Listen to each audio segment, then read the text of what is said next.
They said, "You're too old to travel with us, Grandma. Just watch the house." That was the surface story, the harmless excuse, the polite dismissal. But beneath it lies a pattern as old as civilization itself, the deliberate exile of wisdom. You see, every empire, every dynasty, every power system has one rule: silence the ones who remember. The young are told they are the future, but the elders carry the maps of the past, and maps of the past are dangerous. They expose what rulers would rather bury. When they left her behind, they thought they were just sparing themselves the burden of an aging woman. But what if I told you this ritual, of discarding the elder, of isolating them, is not an accident, but an ancient script? In tribes, in monarchies, in corporations, the removal of the seer is the first move of control. They call it convenience. In truth, it is erasure. The next morning, the world cracked open. The plane tickets, left in her mailbox, unstamped, unexplained. Do you hear that? It is not a mistake. It is a signal. A reminder that in the machinery of this world, you are never forgotten. You are being tested. She was never meant to sit quietly in that house.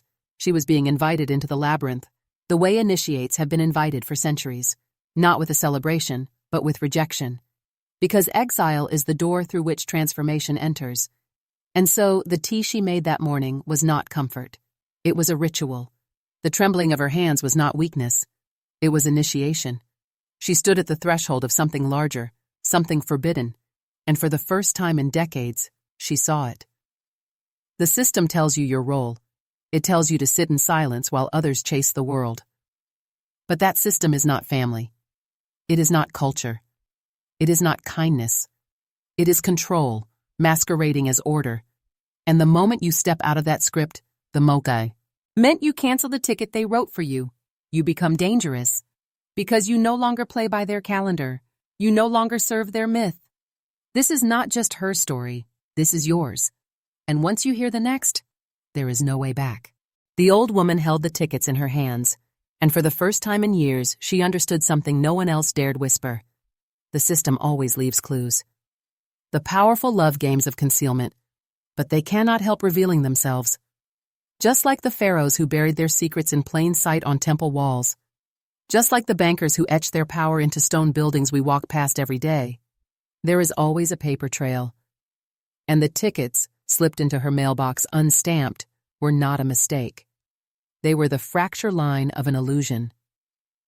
Think of your own life. How many times have you been told it was just an oversight? The email that went missing, the meeting you weren't invited to, the opportunity that slipped past you. You were told it was chance, accident, bad timing. But men who rise in this world eventually see the pattern. Exclusions are deliberate. Absence is engineered. The system thrives not by including you, but by ensuring you never realize you were excluded on purpose. She stared at the envelope. Most would have tossed it aside, cursed her son, brewed another pot of tea, and shrank further into invisibility. But something stirred in her. Not rage, not sadness, something older. The same force that carried sailors across oceans, that sent prophets into deserts. The refusal to accept the role written for you. When she called the travel agency and canceled the tickets, it wasn't just spite. It was rebellion. A small, quiet rebellion, but rebellion nonetheless. And rebellion is contagious. History has always been moved not by the obedient majority, but by the few who refused the role they were given. Every revolution, every insurrection, every awakening begins with one person saying, "No more." That night she looked at her passport, her savings, her face in the mirror. Lines of age, yes, but also lines of memory. She had something the other, this did not. Perspective, experience. A library of mistakes survived, of battles endured, of truths witnessed.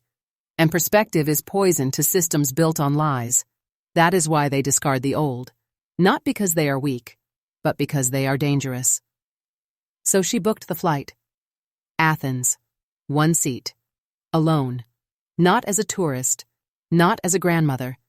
but as a woman stepping out of the shadow script written for her. She was crossing a threshold every man must face in his own life.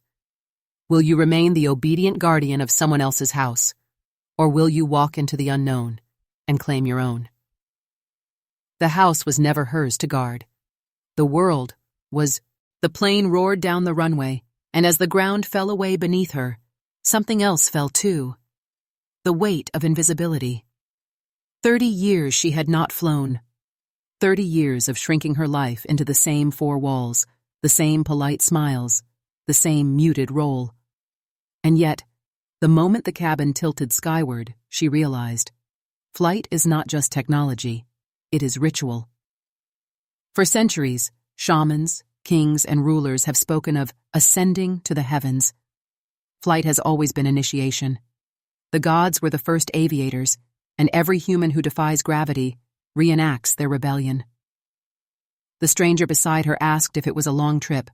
She answered with 2 words, "Long enough." He heard a polite reply, but what she meant was this: "Long enough. I've been asleep. Long enough. I've been erased. Long enough. I've obeyed." Do you see it now? The surface story is ordinary, an old woman boarding a plane.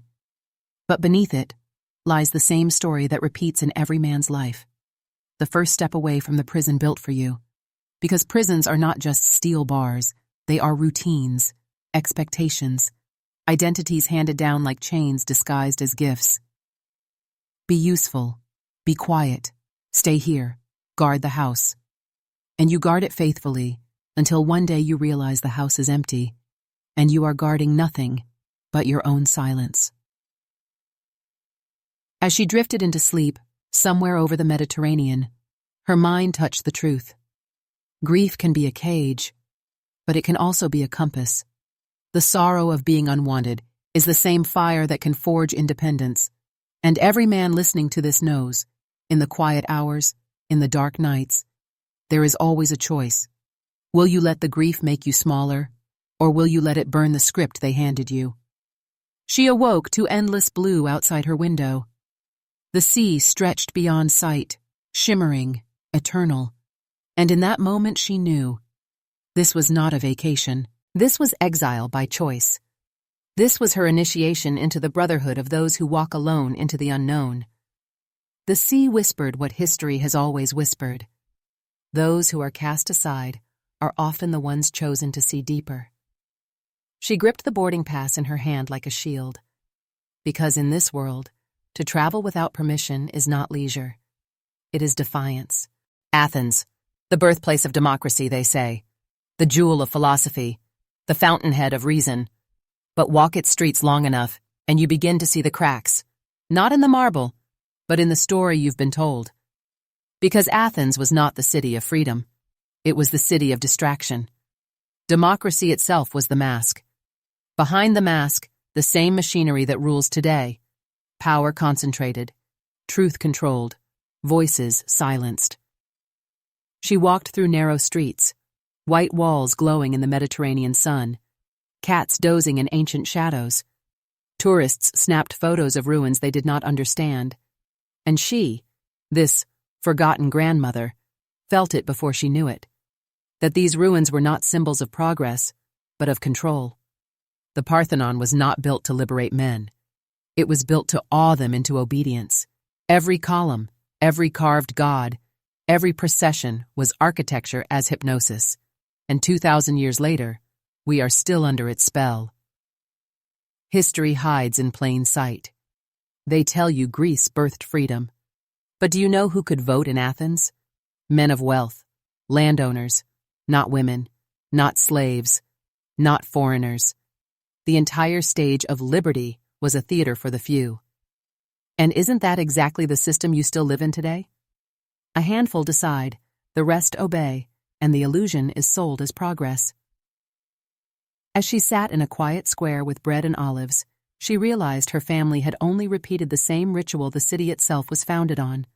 Silence the elder, ignore the slave, erase the inconvenient. In every age, the system tells you to wait your turn, stay in your corner, trust the order. But what they fear most is the man, or the woman who steps outside the script and sees through the performance. Athens had another name once, the School of Empire. The Romans copied it. The church buried it. Corporations revived it. And now, every boardroom, every parley aument, every military academy runs on the same template first perfected here. Give the masses a story to worship, while the real power moves unseen. She was not here as a tourist. She was here as witness. And as she walked beneath temples that once shook with chants of obedience, she understood. Nothing has changed. The faces, the clothes, the currencies shift, but the script is eternal. And the script has one goal: keep you watching the house while they divide the world. Obedience. That's the first prison. And it does not begin in governments or churches or armies. It begins in families. Watch the house, Grandma. A small command wrapped in care, but beneath it lies the same design used by emperors and priests. Reduce the individual to a function. She wasn't Helen, the woman. She wasn't the traveler, the seeker, the soul. She was the caretaker, the silent guard, the placeholder. This is how control works. They don't chain you with iron. They chain you with roles. You're the provider, the servant, the soldier, the son who never questions, the father who never breaks. And once you believe that role is all you are, they no longer need to lock the door. You will sit in the house willingly, guarding nothing but the absence of your own life. She canceled the tickets. She broke the role. But the deeper prison still lingered, the idea that her worth was measured only in usefulness to others. This is the invisible script every man listening must confront. Because your life is not stolen with violence, it is drained by expectation. You are told to sacrifice, to conform, to stay small. And every year you obey, you forget a little more who you are outside the costume. Psychological control is more effective than physical force. Armies cannot watch every man. Police cannot patrol every street. But if they can teach you to police yourself, to shrink your dreams, to doubt your instincts, to mock your own hunger for more, then they own you without lifting a finger.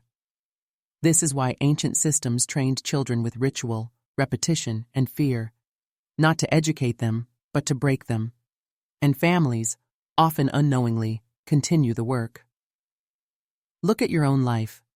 How many times have you obeyed silently, telling yourself it was love, duty, or maturity, when in truth it was programming? They taught you to stay in your lane, and you did. They told you who you are, and you believed it. They said, guard the house, and you chained yourself to the threshold. But here is the dangerous truth. Obedience is not virtue. Obedience is the currency of control. And the moment you see that, the moment you break it, you do not just free yourself. You disrupt the system that relies on your silence. That is why they exile the elders. That is why they shame the rebels. That is why they erase those who question. Because one man, one woman, refusing the role, threatens the entire machine. The truth is dangerous not because it is hidden, but because once you hear it, you can never go back to sleep. She sat in her small room in Athens, suitcase against the wall, the smell of old stone pressing through the shutters, and she understood. The prison was never the house she was told to guard. The prison was belief.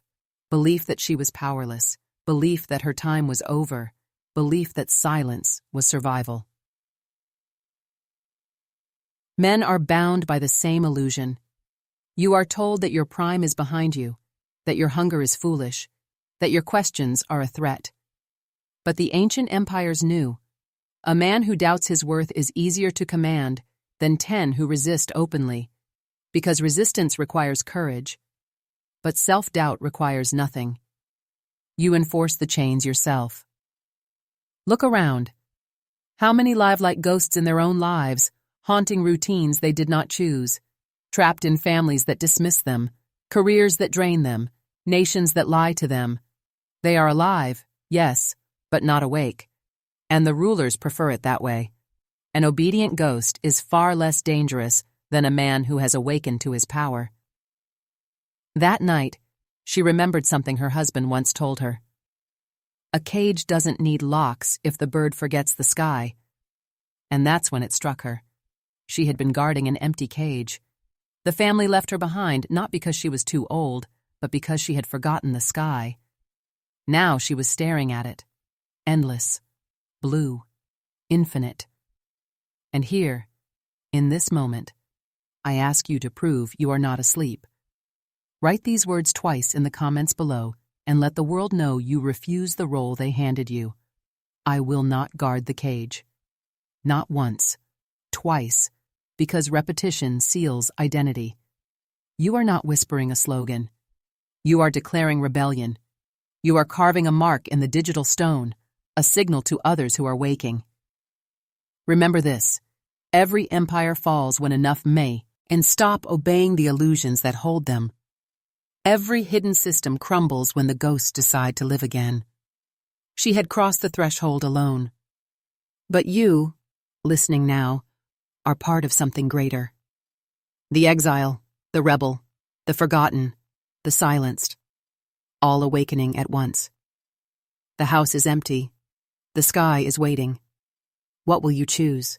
Athens by day is marble, tourists, and postcards. But Athens by night is whispers, graffiti, and broken stone. And it was in the night that she saw it clearly. History is not progress. History is a script written by the winners, designed to hide the machinery of control. They tell you empires rise because of genius, innovation, destiny. But beneath the surface, every empire is the same. Theft disguised as order, violence disguised as law, slavery disguised as duty. Walk through the ruins long enough and you see it. Democracy built on slaves, philosophy built on exclusion, religion built on fear. The golden age was gold only for the few who held the whip. And yet, the script has not changed. The same patterns echo now in glass towers and digital empires. They call it progress, economy, global order. But look closely. Workers bound by debt instead of chains, populations lulled by entertainment instead of bread and circuses, men pacified by comfort while their strength rots in silence. This is the corruption hidden in plain sight. Systems don't evolve to free you. They evolve to bind you more efficiently. What was once visible oppression becomes invisible programming. You are no longer forced to kneel. You choose to, thinking it was your idea. That is the perfection of control. She sat beneath the Acropolis, staring up at columns lit in gold floodlight, and it struck her. Nothing about this was built for beauty. It was built for obedience, the same way your cities are built. Streets that funnel you, screens that hypnotize you, schools that condition you. You think you live in freedom, but freedom that is scripted is not freedom at all. It is theater. Here is the most dangerous truth. The same forces that erased her voice at the family table are the same forces that erase truth in history, erase the inconvenient, silence the rebel, cast out the elder. Every system survives by vanishing those who might see through it. But history also whispers another secret. Every exile is a seed.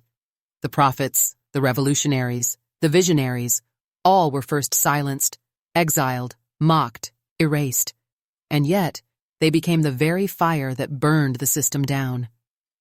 She was not simply walking among ruins. She was walking among warnings. And you, listening now, must hear them too. Civilizations collapse not when they are weak, but when men stop believing in their lies. She walked alone through a marketplace at dawn. Vendors setting up stalls, bread still warm, voices calling out in languages half familiar.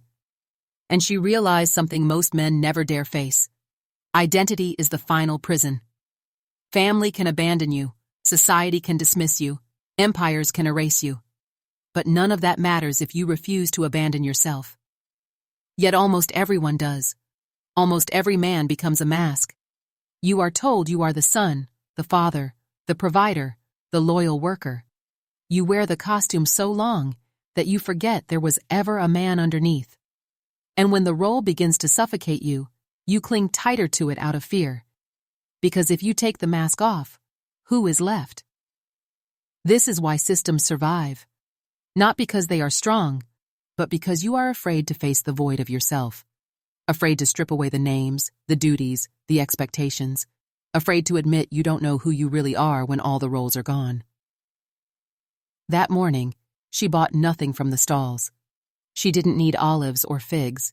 What she needed was silence. She walked until the streets grew narrow and empty, and there, among graffiti and broken shutters, she let herself feel it, the death of her old self. The grandmother who obeyed, the woman who waited, the ghost who guarded the cage. She grieved her, she buried her, and in that grief she was free. Every man must face this same burial. Until you bury the mask, you are not alive. You are a role being played, and roles are replaceable. That is why you are discarded. That is why you are forgotten. But the man underneath, the raw, unshaped self that cannot be replaced, that is the part they fear. This is initiation, not comfort, not recognition, but death and rebirth.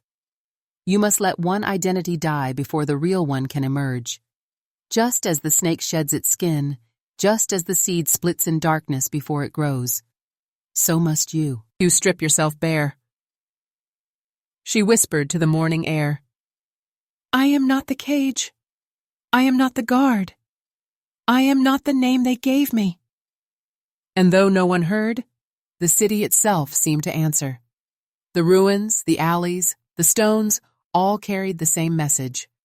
To awaken, you must let yourself be destroyed. Rebellion is not shouting in the streets.